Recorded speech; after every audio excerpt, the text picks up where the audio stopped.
Hey, Cadillac. WTF.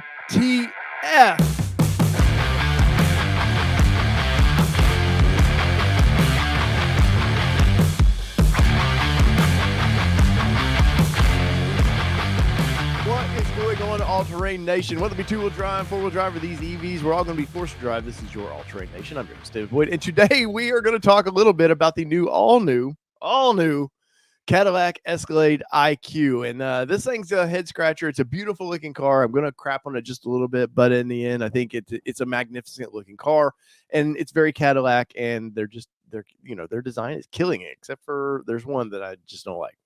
That's a whole nother WTF.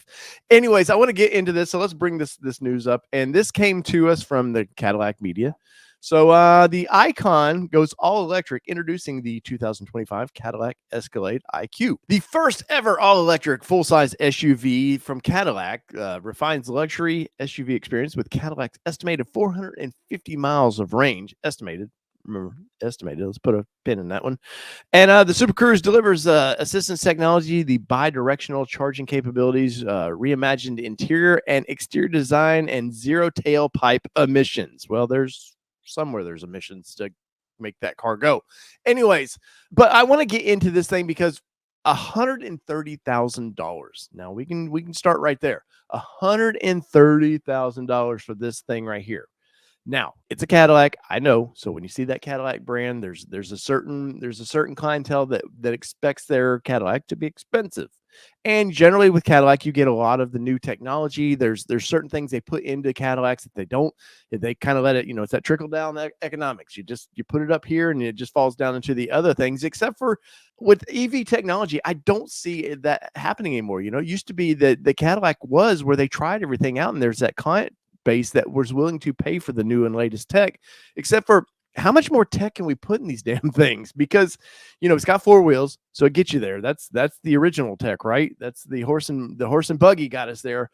This beautiful looking car, and I'm kind of poking fun at it, but it is a beautiful looking car that I would love to actually drive and experience. Maybe I changed my mind about it, but $130,000. So you're going to get these Super Cruise about that. And yes, it's going to have all the bells and whistles. It's going to have an amazing sounding radio. It's going to be able to probably pull your house with all the torque the damn thing will have. But where are we going with this vehicle? What is going on? Because, hey, GM, and I'm going to poke at GM just a little bit. You came out, in 2001. Oh my God, we had LeBron James. Oh, we're going to get the new Hummer EV. We're redefining what it could be, and come to find out that thing's basically an electric gas guzzling vehicle. Like, it just uses a ton of electricity, and it's cool looking, don't get me wrong, and I understand the purpose behind it. But so there was that. So that was with GMC. Now that's not Hummer on its own, that's with GMC. And they've slowly trickled out, they've trickled out a lot of little EVs that they want to do, but they're not actually building the damn things. Because the Ultium platform that they want to use, which is, seems to be their kind of proprietary system they want to use, well, they got to ramp up plants. And you would have thought before, I know there's a lot of planning goes involved in construction. Trust me, I know. But you would have thought that they would have had sort of their ducks in a row to get all that done, and had a battery plant maybe halfway before you start announcing all these vehicles. And I know with Chevrolet, GMC, and all the brands that they have this deal where they want to be fully EV by 2030. I think they've pushed it back to 2035, but they have a plan for it. And follow your dreams there, General Motors. But why do we keep shoving out more EVs that you're not going to build right now? Now, this is a 25 version, and I know we're 2023, so they're kind of putting it off a little bit, but it's a head scratcher to me. So let's get into a couple of the features of this thing, and we'll go through some of the little PR spill that they have here. So the Escalade IQ was envisioned to be the best driving, most maneuverable Escalade to date. I didn't know this was a Formula One SUV, but I guess according to them it is. And a collaboration between Cadillac engineering and design. Well, isn't that what they do? I mean, they're supposed to work together, but what do I know? Anyways, to ensure that the product remains faithful to the goal. Okay, well, that's all right. But I want to let's look at some of the fun parts of this thing, because we all know EV, the fun part of EV is it's going to shove you through the seat. And I have a feeling how much torque this thing has, 785 foot-pounds, by the way, that when you stomp that pedal, you're dead.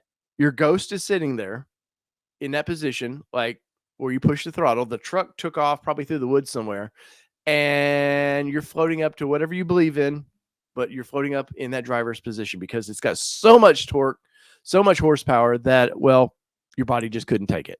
But 750 horsepower there, that's a lot of horsepower. And I really wish, I know that's kind of a measuring stick of where to EVs, but I just need a practical EV that, yeah, it'll get me out of harm's way if I'm trying to get on an arm ramp, that I need to throttle it all the way, that I feel comfortable that it's going to get me there. But at what point of 750 horsepower do we need? Like, and I'm the guy that always preaches I want as much horsepower, but with EV, it's just a whole different story. But 0 to 60 in less than 5 seconds, according to this press release. And once again, I mean, this is a big mother effer. I'm telling you, and it's going to be heavy because the Hummer EV is right at 9,000 pounds. So what happens when you try to stop this thing and there's a school bus ahead? And well, anyways, but I have to hand it to them. They've built a beautiful, beautiful SUV here, and with all the horsepower, all the torques, and all that. And towing's going to be about 8,000 pounds, which actually seems kind of that's more in line with I would expect with towing of this thing, because once you tow, the 450-mile range when you actually put people in this thing probably goes down to about 420.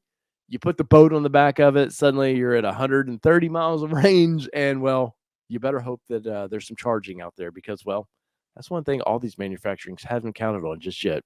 There's no charging for any of this stuff. So in the comments below, I'm curious, where are you at with these big, burly EVs, especially with General Motors? They have a ton of them. I could be here all day. We could do a live on just General Motors, their EV platforms that they're going to do.